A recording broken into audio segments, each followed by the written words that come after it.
Welcome to a quick Foxy Tech Tips tutorial on changing the playback speed of your clips on iMovie for Mac. If you find this tutorial helpful, please consider subscribing to my channel and liking the video. In your timeline, click to highlight the clip that you want to edit. Once it's highlighted, click the speed icon from the editing toolbar at the top right of the iMovie window. Under the speed setting, you can change it to slow, fast, or custom. Under slow and fast, you can choose from a few predetermined speeds for your clip.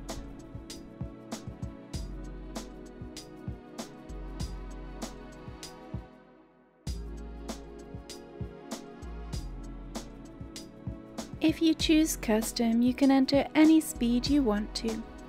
Remember that 100% is normal speed. So 10% would be 10 times slower and 1000 would be 10 times faster, for example. And that draws an end to this tutorial. Please like the video if you found it helpful, and subscribe to Foxy Tech Tips for more iMovie tips and tricks.